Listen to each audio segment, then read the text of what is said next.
هنا صوت المنتدى. صوت المنتدى بث إذاعي يأتيكم يومي الأربعاء والسبت من كل أسبوع، وفي الأوقات من 8 إلى 9 مساء أيام الأربعاء، ومن 9 إلى 10 مساء أيام السبت بتوقيت إريتريا.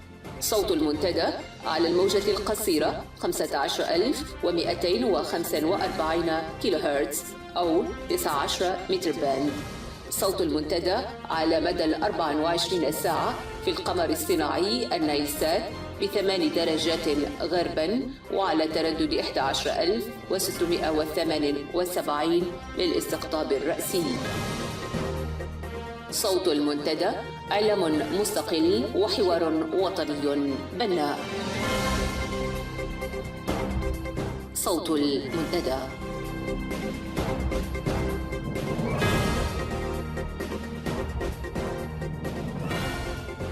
المستمعون والمستمعات الأكارم، أهلا بكم في صوت المنتدى، والسلام عليكم ورحمة الله. سيرافقكم في ساعة اليوم الأربعاء 9 سبتمبر محدثكم صلاح محمد زين برفقة الزميل يوسف بوليسي. كالمعتاد سنقدم لكم نشرة الأخبار ثم تقريرا عن احتفالات الجالية الإريترية في سويسرا بالذكرى 54 لانطلاقة ثورة الفاتح من سبتمبر المجيدة، والذي أقيم في بيرن يوم السبت الماضي 5 سبتمبر الجاري.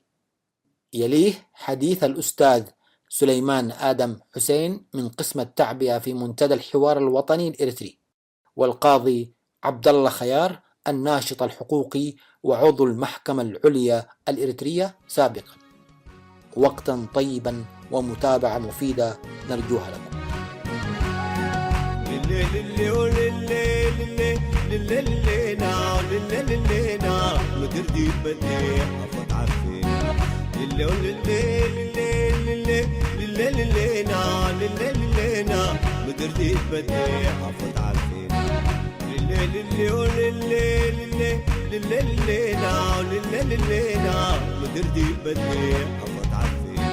كرت اللفلو شباب عدنا، كرت اللفلو شباب عدنا، كرت اللفلو جلاب حانا، نتعفى عدنا تدلاكنا لتعمر جرادينا، نتعفى عدنا تدلاكنا لتعمر جرادينا. كرت اللفلو شباب عدنا، كرت اللفلو شباب عدنا، كرت اللفلو جلاب حانا، نتعفى عدنا تدلاكنا لتعمر جرادينا، نتعفى عدنا تدلاكنا لتعمر جرادينا.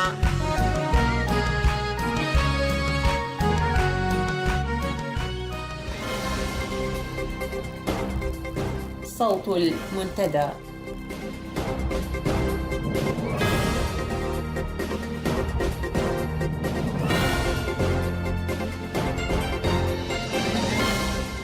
هذه نشرة الأخبار أستهلها بأبرز العناوين. أنباء عن سعي العصبة الحاكمة لإعداد فيلم وثائقي مفبرك عن معتقلي عراعيرو. وعود كاذبة بتسهيل تأشيرات الخروج للمرأة. الإريتريون بأمريكا الشمالية يستعدون لإنجاح مظاهرة نيويورك.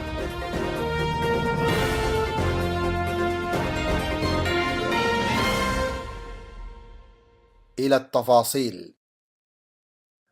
قام نظام عصابة أسمر في الأسابيع الفائتة بالإعلان عن استعداده منح تأشيرة خروج لكل امرأة فوق 25 من العمر بشرط أن تؤدي التدريب العسكري في منطقة قرقرة الواقعة بين مدينتي دقمحري وترى إمني.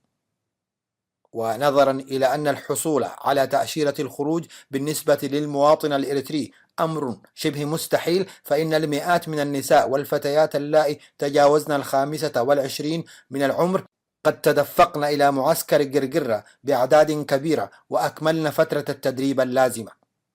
لكن ما أن اتجهنا إلى مكاتب الجوازات والهجرة بغية الحصول على تأشيرات الخروج حتى أبلغنا أن السن قد رفعت إلى 27 عاما، وأن الموضوع برمته قيد الدراسة من جديد.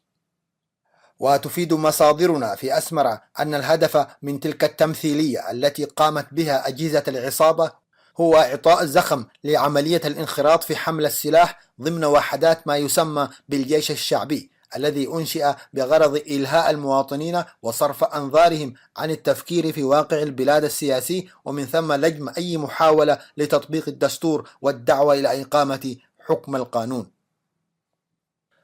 كشفت مصادر إذاعة صوت المنتدى أن النظام يسعى إلى إعداد فيلم وثائقي عن المعتقلين السياسيين وسجناء الضمير الذين يقبعون منذ سنوات في معتقل عراعيرو سيء الصيت دون تقديمهم لأي محكمة أو توجيه تهم معينة ضدهم، وذلك بإظهار المعتقلين وكأنهم يوقعون على اعترافات بأخطاء مزعومة أو يوقعون على عرائض طلب العفو لجرائم لم يرتكبوها.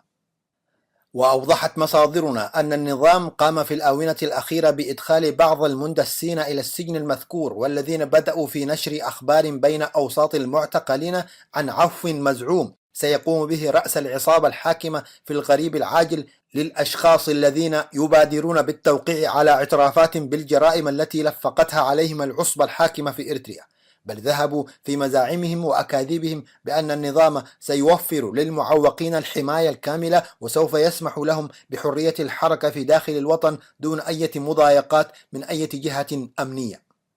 وأوضحت المصادر أن إدارة المعتقل سلمت بعض المعتقلين منذ سنوات لآجال غير محددة أوراقا تزعم فيها التهم التي تم بسببها اعتقالهم، وطالبتهم بالتوقيع عليها، إلا أن أغلبيتهم قاموا في الحال بتمزيق تلك الأوراق رافضين كل التهم المنسوبة إليهم.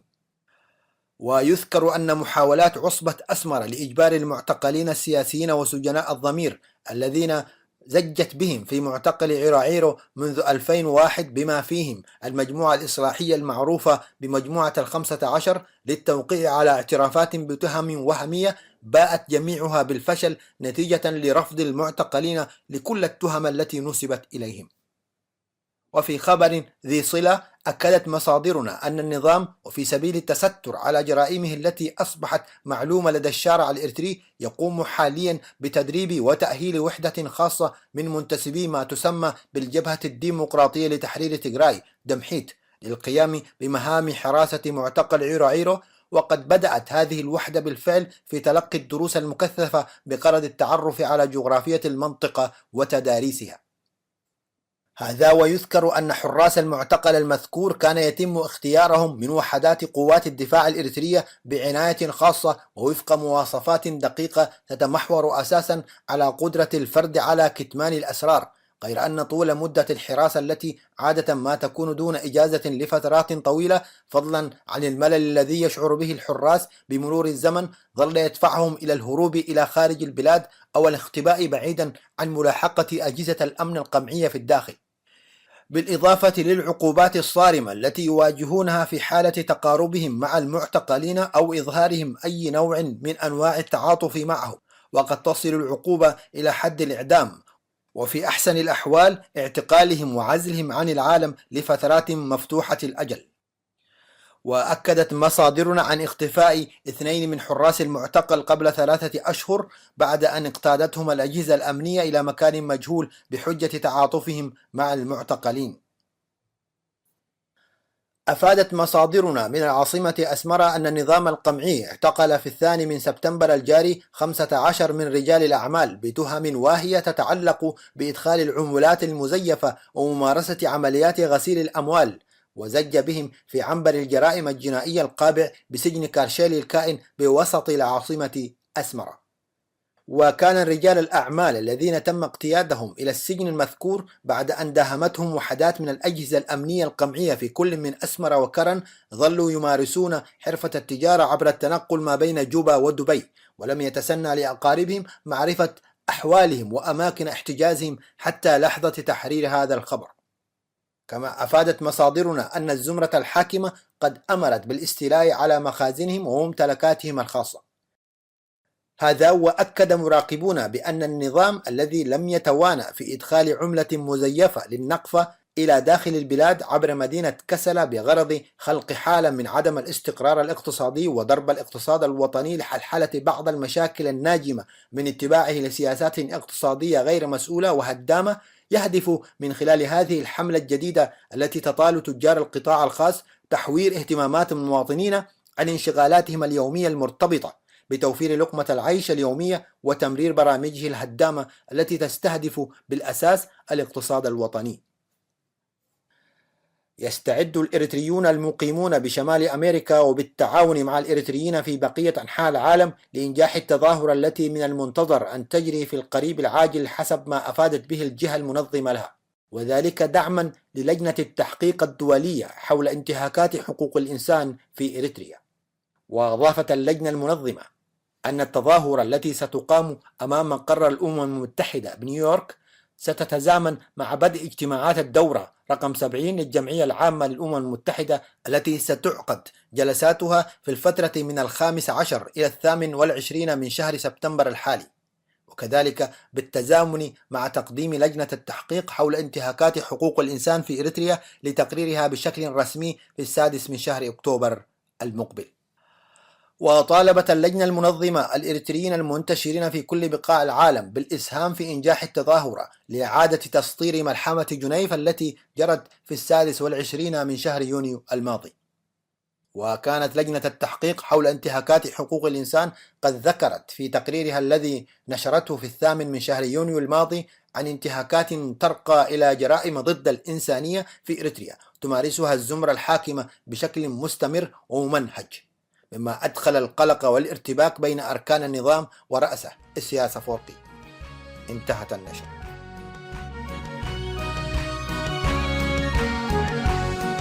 كررت اللف من أنبل من توقف لا تبطر، كررت اللف من أنبل من توقف لا تبطر، لو قيود دايتو يهو نتساقم ونباسر، نقوش نقيس نتعلم وعبيل نتقوى العمر، نقوش نقيس نتعلم وعبيل نتقوى العمر، اقل فرح فتاينا وأبا يقل تحسر. تقرير عن احتفالات سبتمبر بسويسرا.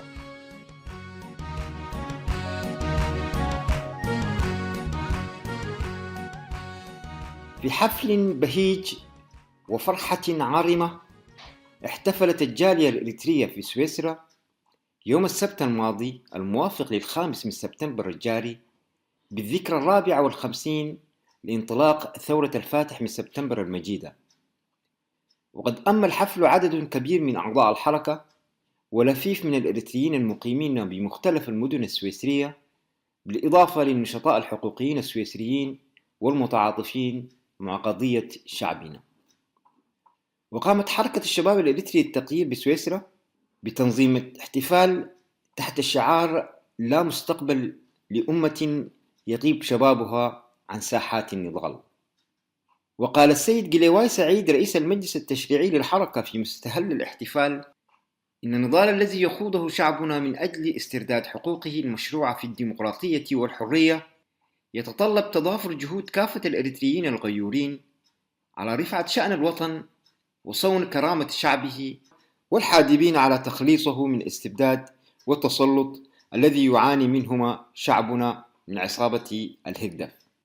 وأوضح السيد جلواي آليات الحركة في إحداث التغييرات المطلوبة بقوله أن أي تغيير لا بد أن يكون عبر رؤية وطنية واضحة تنأى عن أي مؤثرات خارجية حفاظا على استقلالية قرارنا، موجزا حديثه بضرورة أن يكون التغيير إريتريا خالصا يتم تنفيذه بأيدي إريترية خالصة. وفي كلمته التي ألقاها رئيس المجلس التنفيذي للحركة السيد إبراهيم ديني تطرق إلى أهمية الحوار بين مختلف المنظمات الشبابية بغية حشد الطاقات لإحداث التغييرات المطلوبة في العمل الشبابي المعارض وتنشيط أدواته من أجل الإسراع في إحداث التغييرات المرجوة، كما طالب قوى المعارضة الإريترية بتناسي خلافاتها والابتعاد عن الخلافات الضيقة وبالتالي الالتفات لمشاكل ومعاناة شعبنا التي يعيشها تحت سلطة الزمرة الحاكمة في أسمرة. وتلت ذلك كلمة تضامنية من الحركة الديمقراطية المدنية الإريترية ألقاها السيد تساغزآب ولد ميكائيل، الذي أكد على أهمية الاستفادة من عبارات هذه الذكرى المجيدة بغية تخليص الشعب والوطن من وطأة الدكتاتورية البغيضة، وقال علينا شحذ الهمم لإعادة اللحمة الوطنية واستنهاض قيم الوفاء والنكران الذات، إدراكا منا بأهمية الوعي بخطورة المرحلة التي يمر بها الوطن نتيجة للسياسات الهدامة التي يتبعها النظام، وطالب بضرورة تأطير الشباب وتحفيزهم لتفعيل العمل المشترك بين مختلف الحركات الشبابية بغية تفعيل دور العمل السياسي المعارض. عقب ذلك اعتلى المنصة السيدان سليمان آدم حسين من قسم التعبئة في منتدى الحوار الوطني الإريتري، والسيد عبد الله خيار الناشط الحقوقي وعضو المحكمة العليا الإريترية سابقا، اللذين تحدثا عن أهمية التغيير من الداخل والتحديات التي واجهت الشعب الإريتري إبان كفاحنا التحرري العادل، والآليات التي اتبعها لإفشال كل المخططات الأجنبية واستعراض التطور التاريخي لنشوء محكمة الجنايات الدولية وتسليط الضوء على معنى مصطلح جرائم ضد الإنسانية، وتقريرا موجزا عن نشاط الحراك الإريتري المقاوم في جنيف في اليوليو الماضي. وسنقدم لكم عقب هذا التقرير التسجيل الكامل للندوة التي حظيت باهتمام الحضور الذي تفاعل معها بطرح الأسئلة والتعقيب على ما ورد فيها. وفي كلمة وجهها السيد سمر تخستي آخر رئيس لاتحاد طلاب جامعة أسمرة ومنسق جهاز الإعلام في منتدى الحوار الوطني الإريتري، هنأ الحضور وعبرهم الشعب الإريتري بمناسبة الذكرى 54 لانطلاق كفاحنا المسلح، وتحدث عن دور الشباب المحوري في إحداث التغيير المطلوب، وقال إن موروثنا التاريخي يؤكد قدرة شبابنا على تخطي الصعاب وتحمل كل المشقات، متحلين بروح التفاني والإخلاص من أجل بلوغ الأهداف النبيلة المتمثلة في الحرية والاستقلال. وتحدث بعد ذلك عن تحديات المرحلة التي عقبت الاستقلال، وقال إن التحدي القانوني الذي مثل أمام شبابنا عقب التحرير تمثل في تحدي بناء الدولة الناشئة، وقد تصدى له الشباب عبر الانخراط في كل البرامج التنموية بما فيها البرنامج الخدمة الوطنية الذي تحول إلى برنامج للاستعباد وعسكرة الشباب، بعد أن حولت الزمرة مبادئه وبرامجه وسرقت أحلامنا في بناء نظام سياسي ديمقراطي. وطالب السيد تخست الشباب بتفعيل دورهم في هذه المرحلة وتحديد الآليات المناسبة للتخلص من النظام الدكتاتوري، وقال إن التحديات الراهنة تدفع بالشباب لخلق موروث تاريخي آخر يكون إرثا تستفيد منه الأجيال القادمة. كما تحدث المناضل عبد الله عن ضرورة تحلي الجميع بروح وطنية تدفع بالعمل المعارض إلى الأمام، وهنأ الشعب الإريتري بحلول الذكرى 54، وقال إن الفاتح من سبتمبر هو محطة هامة في تاريخنا النضالي التحرري. وتخللت الحفل فقرات موسيقية ومقاطع من أغنيات وطنية ألهبت حماس الحضور، كما قامت الحركة بتكريم 3 من الحضور لنضالهم الدؤوب من أجل اقتلاع الدكتاتورية، وهم السيدة دانييلا لدورها في مساعدة اللاجئين الإريتريين بسويسرا، والسيد عبد الله لدوره النضالي الثري، والسيد سمر تخستي لدوره القانوني والسياسي. صوت المنتدى.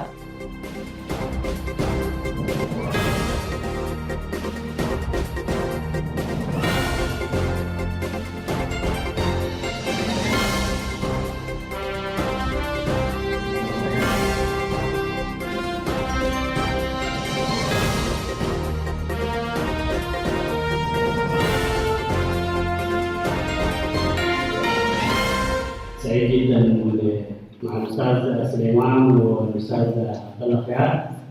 سعيد جدا بجلوسي معهم فيما بينهم. اترك المجال ان شاء الله للاستاذ سليمان يبدا. السلام عليكم. اولا احيي الاخوات الحضور، وبهذه المناسبه اللي هي عزيزه على قلوب الشعب الإريتري، الا وهي الذكرى 54 لثورة الفاتح من سبتمبر. فأحييكم تحية طيبة، وكما أحيي في هذه المناسبة كل من الشعب الذي في الداخل وفي المحجر. وقبل كل شيء نتذكر شهداء الثورة الإريترية، وعلى رأسهم شهيد البطل حامد إدريس عوادي. الموضوع الحديث أول شيء كان حدثت عنه في مهرجان شبابي في لندن في شهر يوليو، وهو إمكانية التغيير من الداخل.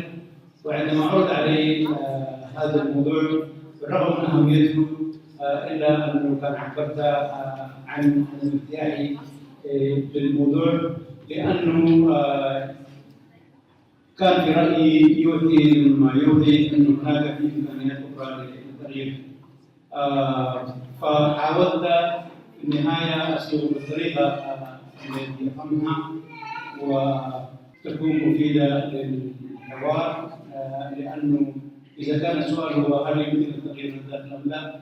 قطعا الإجابة هي نعم، ولا تخضع للقولين. ما السؤال هو ماذا نعني التغيير ومن هم عناصره، وهل نحن المعارضة اللي في الداخل جزء الخارج جزء منه أم لا؟ هذا هو السؤال في رأيي.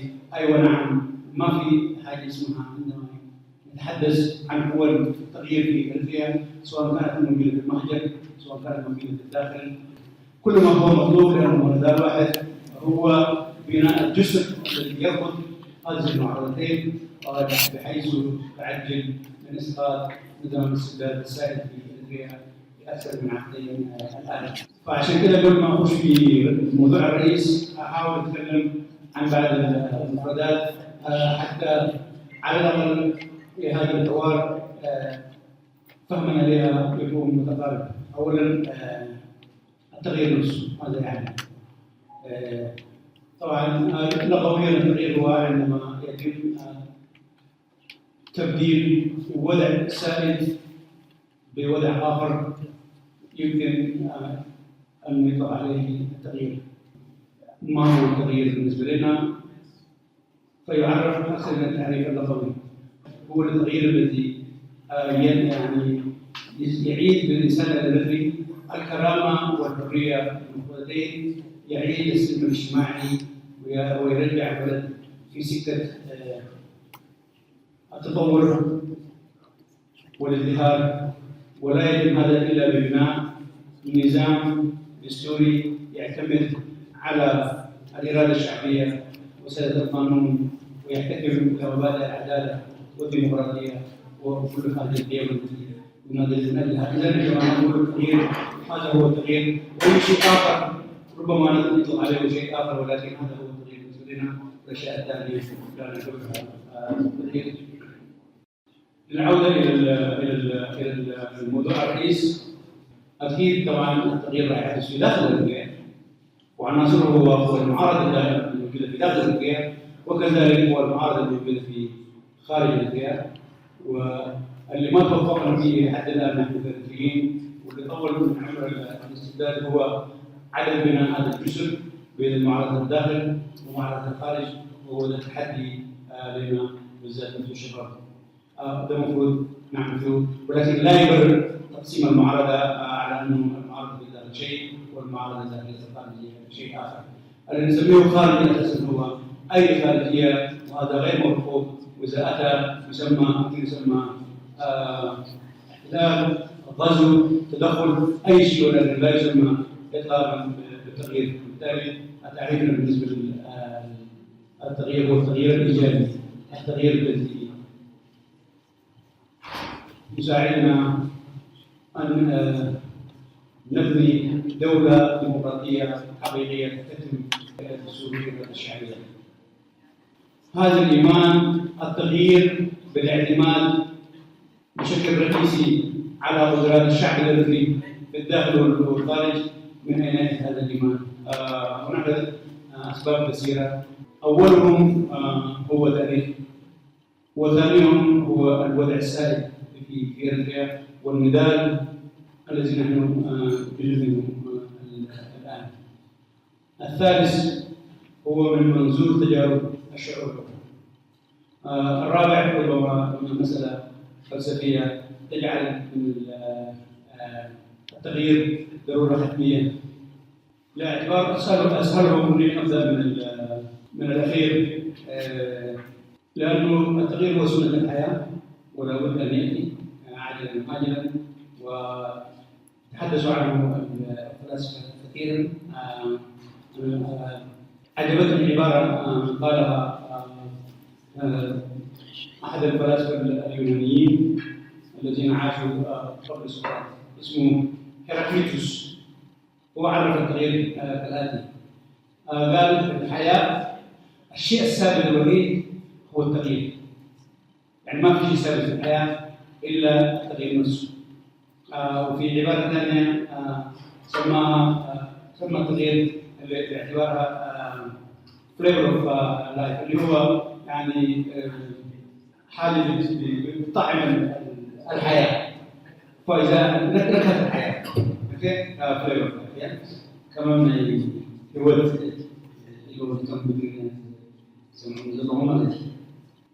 الكلام ده يمكن انه عشان نتاكد انه الوضع الحالي وطول مده الاستبداد في اريتريا والضعف الموجود في المجتمع الاريتري نقدر نحلله ونفهمه وندرسه في عده جوانب، الا انه لا يمكن ان يؤدي بنا الى اعتقاد ان في النهايه الشعب قادر على انجاز التغيير، وهذا ممكن لانه سنه الحياه ولانه تاريخ يثبت ذلك. وارجع للنقطه الاولى اللي ذكرتها، العوامل التاريخيه. ما حطول في التاريخ، لكن حتكلم بايجاز عن 70 سنه الاخيره اللي هو التاريخ السياسي او تاريخ الشعب الاريتري. الكل يعلم انه الاربعينات عندما بدات فتره التغيير المسيري في اريتريا بعد نهايه الحرب العالميه الثانيه ونهايه الاحتلال الايطالي الفاشي ودخول القوات البريطانيه. الاخ اللي كان يتحدث عن مؤتمر او على بيت الجيش، الاريتريين بدأوا يرمموا ضعفاتهم ويحاولوا يصلوا الى رؤيه مشتركه، ومن ذلك التاريخ والعمل ماشي. ربما ما زال امامنا الكثير، لكن كمان لما نعرف انه اللي انجزناه هو الكثير والكثير حيساعدنا في ان نفهم انه لدينا ما يكفي موروث نضالي وتجارب نضاليه لانجاز ما يتوقع من المهام اللي هي امامنا. ابائنا واجدادنا الذين ناضلوا في الاربعينات والخمسينات امامهم كان تحدي كبير. الاطماع الاقليميه للامبراطوريه الاثيوبيه اللي شافت من الوضع الدولي وتسابق الدول العظمى في المناطق الاستراتيجيه في العالم لصالحها توافقت المصلحتين، وشافت الامبراطوريه انه كانت هذه فرصه مواتيه بالنسبه لها لضم ذلك البلد الصغير على شواطئ البحر الاحمر الذي هو اهم معبر مائي للعالم. فهذه الارادتين كانت امام الاراده الاريتريه. الاباء والاجداد ناضلوا كثيرا، صحيح لم نتمكن منها من هذا الاستقلال، لكن افشلنا او افشل الشعب الاريتري على الاقل مؤامره التقسيم، لو كانت نجحت اليوم ما كنا نتحدث لا عن التغيير ولا عن الديمقراطيه ولا عن اريتريا، كان حيكون جزء من السودانيين وجزء من الاثيوبيين. هذه بنظرات ابنائنا ابائنا واجدادنا. الشعب الاريتري افشل كل هذه المخططات وبقدراته الذاتيه، وخلى الشعب الاريتري موحد، الاقليم الاريتري موحد، وورثنا ومهد للمرحله التي تلت اللي هو العام الثاني حتى لا يطيل الحديث عنها مباشره. مهد لبروز حركه موحده حول رؤيه وطنيه اكثر وضوحا من تلك التي سبقتها في عهد الاربعينات، باعتبار انه الاربعينات رغم وجود رؤيه وطنيه واضحه للاغلبيه الاريتريين الا انه خير الانضمام كان وارد، وبالتالي كانت اشكالات كثيره. هذا النجاح للاباء والاجداد خلى تخرج الكتله الاستقلاليه اكبر قوه سياسيه اريتريه، وخلى الخيار الاوحد للشعب الاريتري بكل مكوناته الاسلاميه والمسيحيه كلهم توحدوا في ظل الكتله الوطنيه الاريتريه، وهو مهد للكفاح المسلح والعمل السياسي الذي سبقه. ولا بد من ان اذكر الا الحركه حركة الاستقلال الوطنية أو يسمى بمشروعاته. هذه أسست العمل الجماعي الإريتري بشكل أوضح من سابقه، ولما أتى الدفاع المسلح أتى على أرضية جاهزة من خيار إريتري الوطني حق الاستقلال ووحدة وجدانية من مكونات الشعب الإريتري والخيار السياسي أو حتى الاستقلال. ومن ثم 30 عاما من الدفاع المسلح الذي بشكل كبير اعتمد الشعب الإريتري على قدراته الداخلية الذاتية في حياة الاستقلال وفرض الاستقلال الإريتري، وانتزع الاعتراف الدولي، وعلى رأسهم الدول التي كانت تتآمر ونهار من تقسيم السودان واثيوبيا. هي من اوائل الدول البادره ان تعترف باستقلال الاريتريا من بريطانيا لامريكا لغيرها اللي كانوا نيابه عن الشعب الاريتري يصلوا كل يوم بمشروع ويتم مشروع وعلى راسهم مشروع التقسيم والخصومه الفدراليه، لكن كانوا بعد الصمود الاسطوري للشعب الاريتري كانوا من اوائل الدول الذين اعترفوا باستقلال الاريتريا وبادروا بفتح سفاراتهم. ثم ناتي في الوضع الحالي. الوضع الحالي ما في حاجه يسموها لما يكون الظلم بهذا الشكل في اريتريا، لما الشعب الاريتري اللي ضحى كل هذه التضحيات وانجز الاستقلال ويجد نفسه محكوما بافراد دون ابسط قواعد القانون والعداله والمشاركه السياسيه، لابد الاستجابه لهذا الامر تكون النضال المساعد، والاستفاده تكون من الوروث النضالي التاريخي. فرأينا كيف انه المناضلين الاريتريين، كيف انه التنظيمات الاريتريه كلها اللي شهدت التوجهات الغير سليمه للنظام الاريتري في تثبيت دعائم لاستقلال الوضع ومشاعر الاريتريين تجاه الاستقلال وتثبيت دعائم الدكتاتوريه في اريتريا. كل التنظيمات وقفت وقفه حازمه ضد هذا التوجه، ولكن لم يكونوا لوحدهم. حتى المناضلين الاريتريين الذين حرروا اريتريا هم كذلك اول من انتبهوا على هذا الاتجاه للقياده المتنفذه او اوائل الناس الذين قالوا لا كانوا افراد الجيش الشعبي من 93 ومن ثم افراد الجيش الشعبي كذلك الذين قدموا التضحيات اللي هم جبهه حرب التحرير فارس الفلان والقائمه طويله وما زالت مستمره، والجي 15 والجي 60 واخيرا حركه فورتو وقاده تشكيل البطل عمد علي حجاج والعمليه المستمره.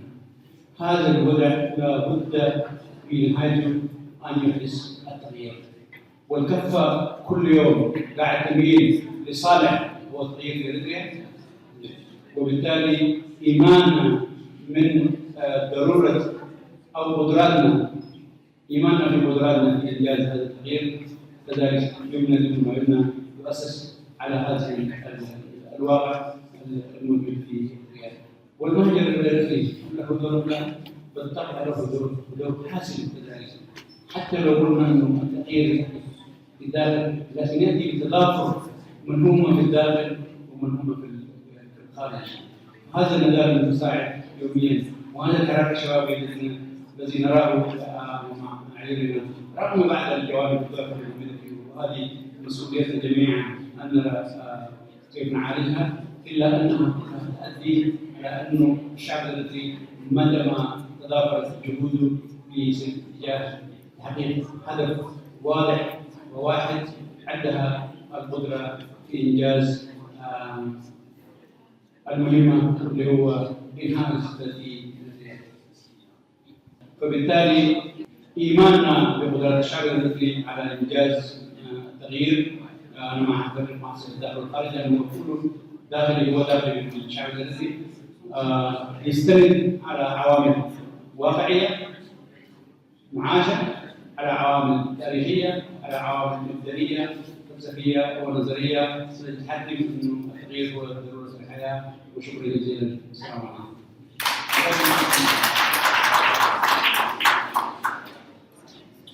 اوكي، شكرا استاذ سليمان.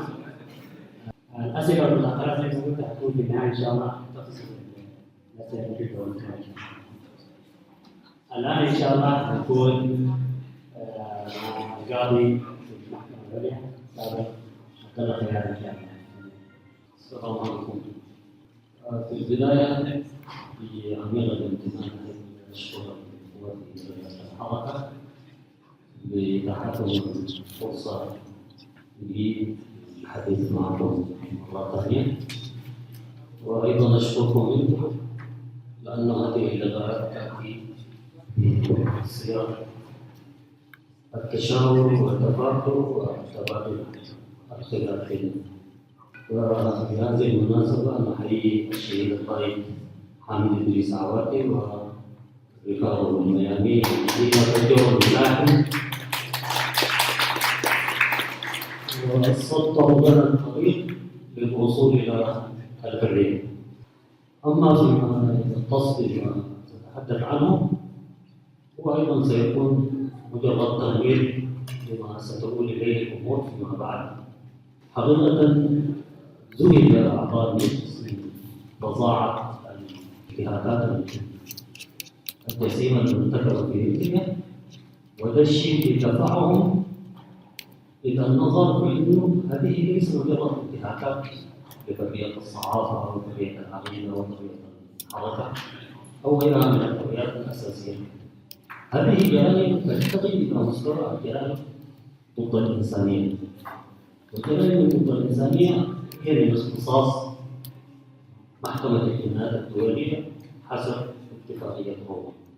فالآن بعد ما تم التمديد لهذا المجلس مطلوب منه عمل ضخم، لأنه إذا حقيقة هنالك جرائم ترتقي إلى جرائم ضد الإنسانية لابد من وجود أدلة قوية، ولا بد للمفوضية ونص الحقائق أن تعمل جاهدة لتوفير أدلة أقوى، وكذلك تعمل بإعداد قائمة تحوي على الجرائم ضد الإنسانية، وقائمة أخرى تحدد بشكل دقيق من هم المسؤولين عن هذه الجرائم. فإذا ثبت حقا فيما بعد بأنه هنالك جرائم ضد الإنسانية مرتكبة في إثيوبيا، فإن هذه الجرائم حسب الاختصاص هي من اختصاص محكمة الجنايات الدولية. فلذا لابد من معرفة ما هي محكمة الجنايات الدولية وطبيعة عملها. فكرة محكمة الجنايات الدولية هي فكرة قديمة، ولكن سوف أتحدث عنها في هذا العصر الحديث، وهي مرت بثلاث مراحل مهمة. المرحلة الأولى هي كانت بعد الحرب العالمية الأولى. الحرب العالمية الأولى كما تعلمون جميعا كانت حرب مدمرة بشكل غير عادي، خلفت أكثر من 20 مليون ضحية عدا الأضرار المادية الأخرى. فاتجه المجتمع الدولي إلى النظر في أنه لابد من وجود قواعد قانونية معينة تفضي إلى وجود محاكمة تحاسب هؤلاء المرتكبين لهذه الجرائم والمتسببين في هذا الجرائم. بناء على هذا عقدت معاهدة فرساي في 1919، وبموجب هذه المعاهدة نشأت أول محكمة جنايات مكونة من 5 أعضاء، وكان الغرض منها محاكمة الإمبراطور الألماني. إلا أن هذه المحكمة فشلت في أداء مهامها، وذلك يعود لسببين. السبب الأول أن الإمبراطور الألماني سلم إلى هولندا، وهولندا رفضت تسلم الإمبراطور إلى هذه المحكمة بحجة أن هذه المحكمة هي محكمة غير محايدة ولا يمكن أن توفر للإمبراطور محاكمة نزيهة عادلة. والسبب الثاني بما أن ألمانيا نفسها كانت موقعة على اتفاقية فرساي، أيضا رفضت تسلم بقية المتسببين في هذه الجرائم إلى هذه المحكمة. والأسباب هي سياسية أكثر منها قانونية. ألمانيا اتفقت مع الحلفاء بأن تحاكم هؤلاء المجرمين في داخل بلادها، فعلا قدمتهم إلى المحكمة العليا وعوقبوا، إلا أن هذه العقوبات التي صدرت ضدهم واعتبرت عقوبات غير عادلة. هذه أول محكمة جنايات شكلت في العالم. تجي المرحلة الثانية وهي مرحلة ما بعد الحرب العالمية الثانية، واللي شكلت فيها محكمة العقوبات العسكرية. وهذه المحكمة قدم لها ما يقارب 24 من القيادات النازية، وصدرت ضدهم أحكام، وانتهت مهمة المحكمة بمجرد انتهاء هذه القضية. المرحلة الثالثة هي مرحلة ما بعد الحرب الباردة. هنا نشأت محكمتين، وده برضه كان بقرار من وزير السلام. المحكمة الأولى شكلت بمحاكمة في جرائم الحرب في يوغوسلافيا بعد الأحداث اللي كلكم تعرفوها في الوسط والهرسي. وهذه المحكمة أيضا بمجرد انتهاء من هذه القضية حلت. المحكمة الرابعة شكلت أيضا لمحكمة مرتكبي جرائم الإبادة الجماعية في رواندا، وأيضا هذه المحكمة مجرد أن انتهت من عملها فضلت. وإذا تلاحظون هذه المحاكم كلها كانت محاكم مؤقتة وليست محكمة دائمة. لذا كان المجتمع الدولي دائما بحاجة إلى وجود محكمة جنايات دائمة، والغرض من وجود هذه المحكمة هو وجود آلية معينة لملاحقة المجرمين وعدم إسلاتهم إلى العقاب، حتى ولو كانوا رؤساء دول أو وزراء أو كبار مسؤولين أو أعضاء برلمانيين تطالبوا من المسؤولية الجنائية. هذه فكرة من وجود محكمة دولية.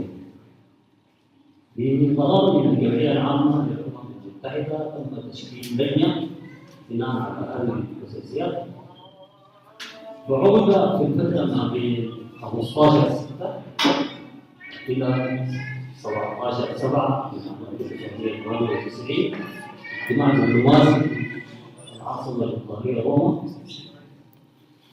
هذا الاجتماع تمخض عنه ولادة مشروع ما يسمى باتفاقية روما أو النظام الأساسي لاتفاقية روما. وبناء على هذه الاتفاقية نشأت محكمة الجنايات الدولية الدائمة. أصبحت محكمة دائمة لأنه ما شكل من محاكم قبلها كانت هي محاكم مؤقتة، فهذه نالت تنصب المحكمة الدائمة. ودخلت في حيز التنفيذ عام 2002. طيب اختصاص شنو المحكمة؟ هذه المحكمة تختص بالنظر في 4 أنواع من الجرائم. 1 جرائم الإبادة الجماعية، 2 الجرائم ضد الإنسانية، 3 جرائم الحرب، 4 جريمة الإيمان. إذن بموجب اتفاقية روما حسب نص المادة 5 هذه المحكمة هي لها اختصاص في 4 أنواع من الجرائم. وما يعنينا هنا الجرائم ضد الإنسانية. ما هي الجرائم ضد الإنسانية؟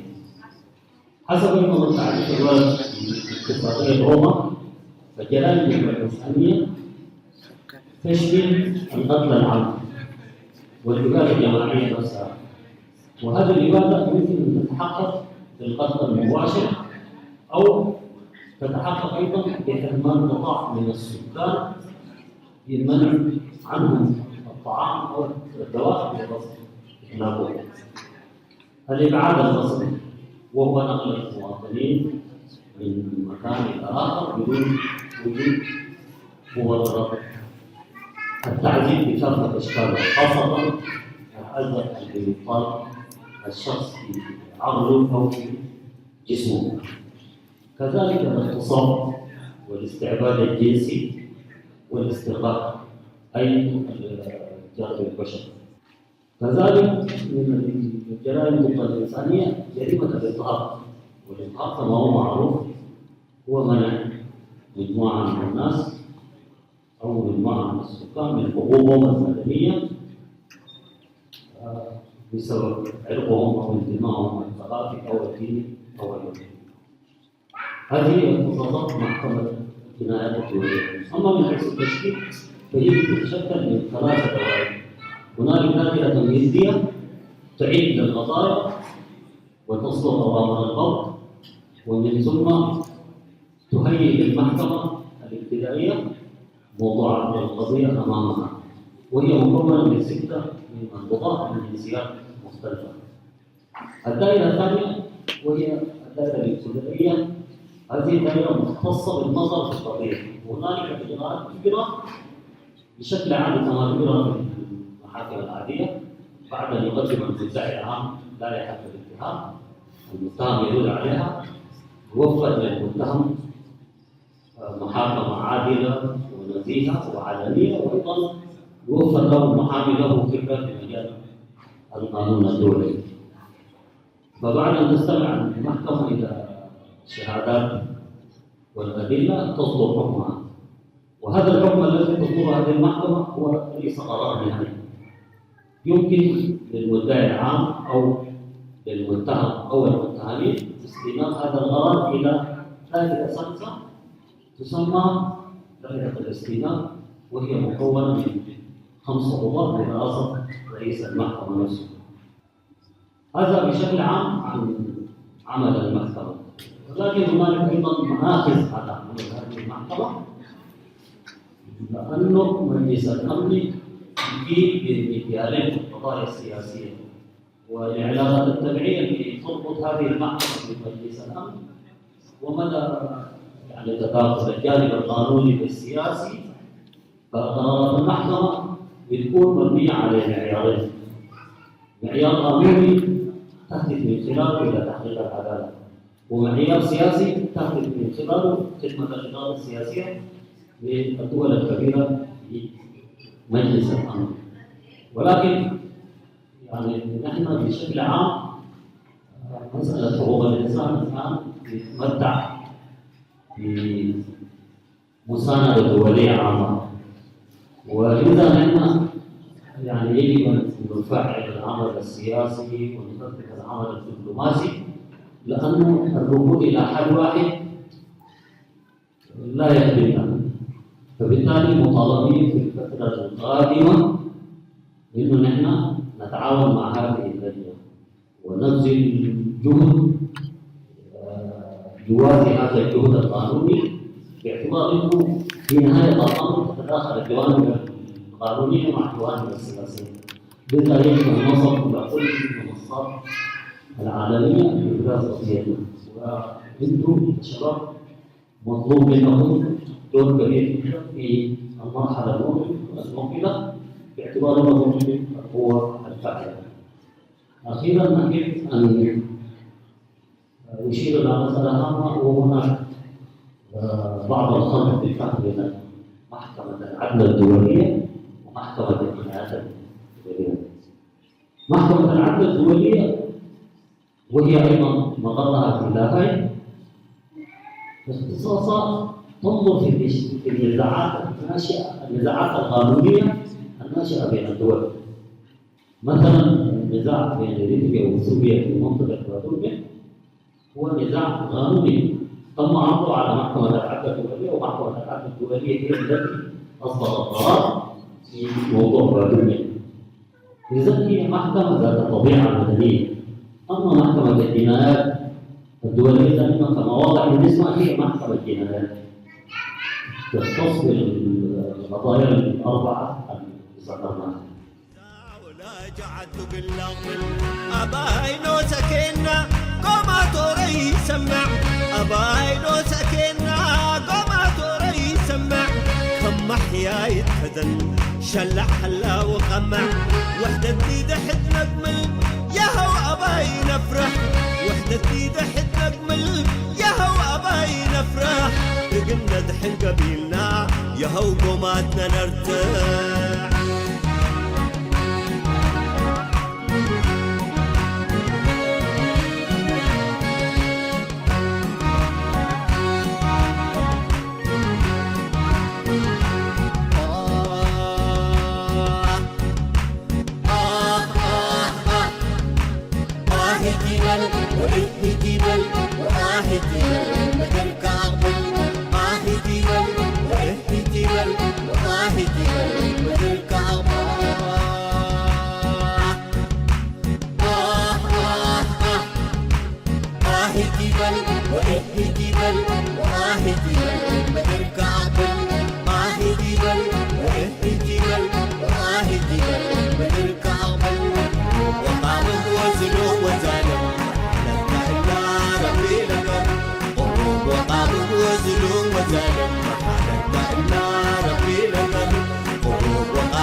وزنو وزالم حالتا إلا ربي لقر وقام وزنو وزالم حالتا إلا ربي لقر وقام وزنو وزالم حالتا إلا ربي لقر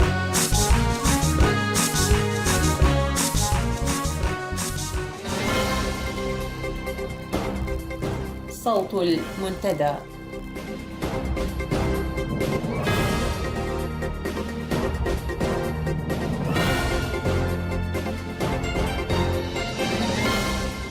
هذه نشرة الأخبار أستهلها بأبرز العناوين. أنباء عن سعي العصبة الحاكمة لإعداد فيلم وثائقي مفبرك عن معتقلي عراعيرو. وعود كاذبة بتسهيل تأشيرات الخروج للمرأة. الإريتريون بأمريكا الشمالية يستعدون لإنجاح مظاهرة نيويورك.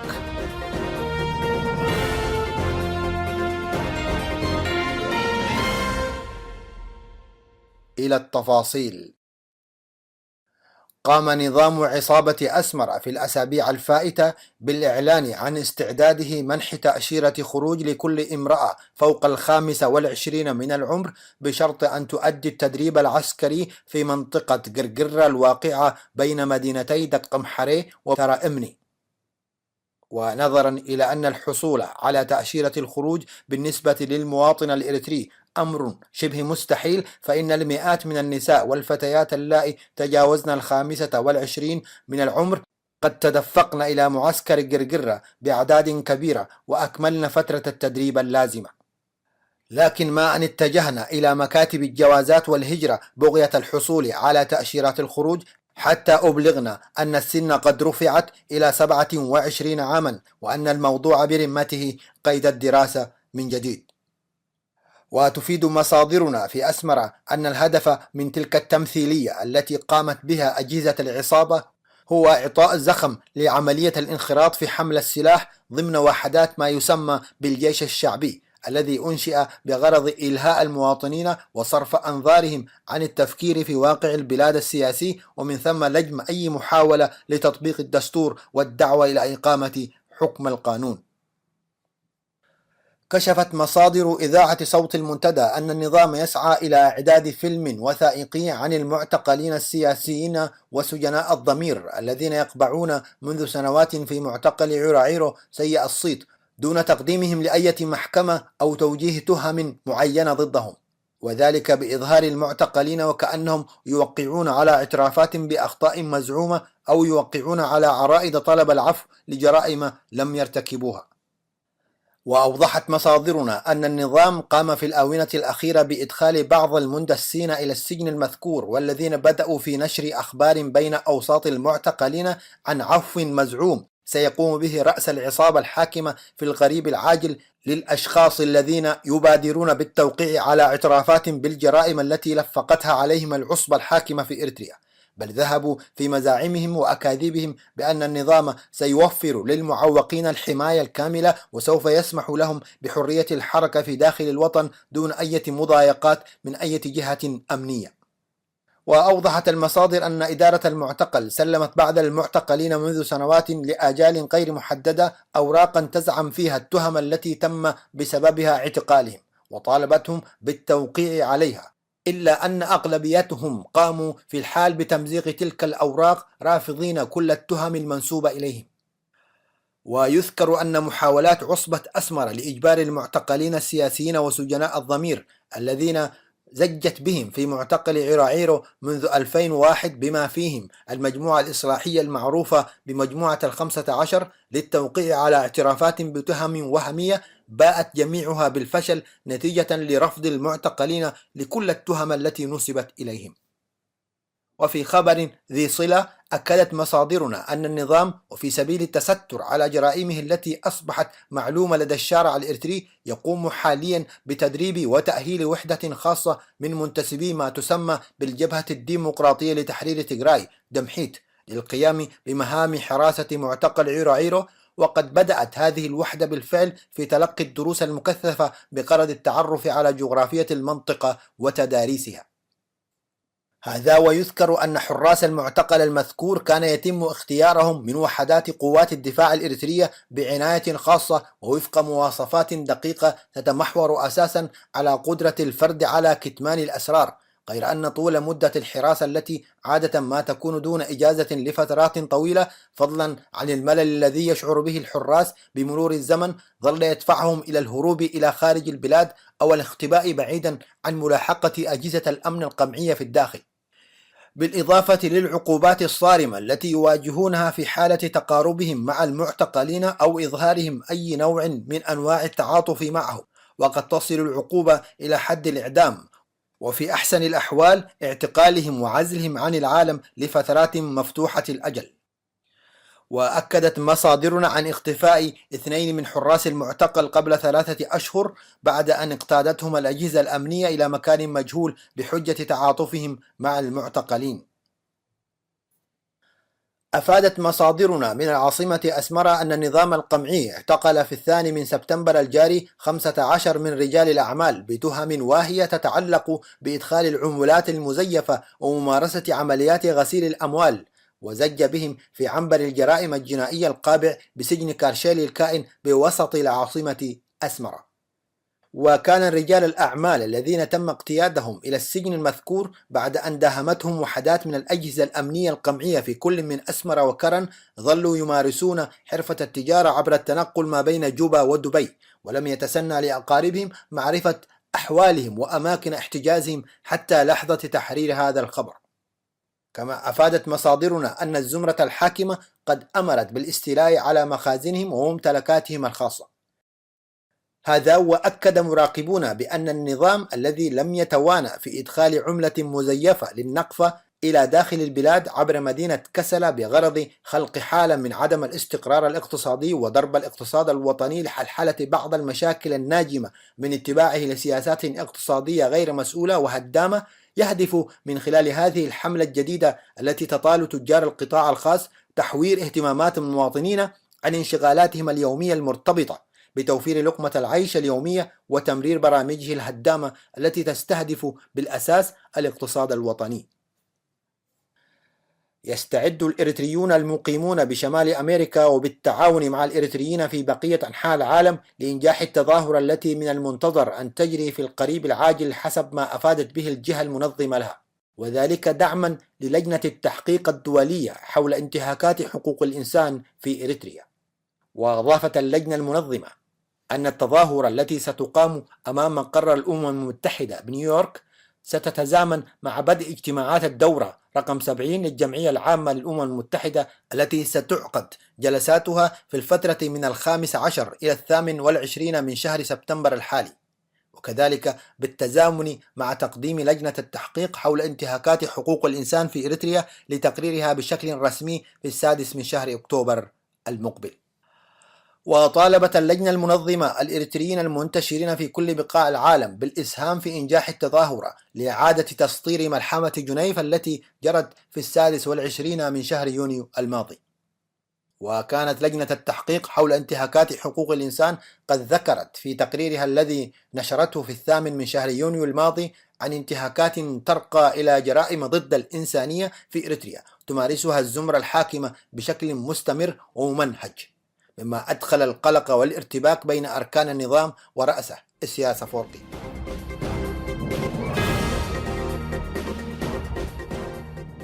بهذا وصلنا وإياكم إلى ختام ساعة اليوم، وحتى نلتقي وإياكم في الأسبوع المقبل كونوا بخير.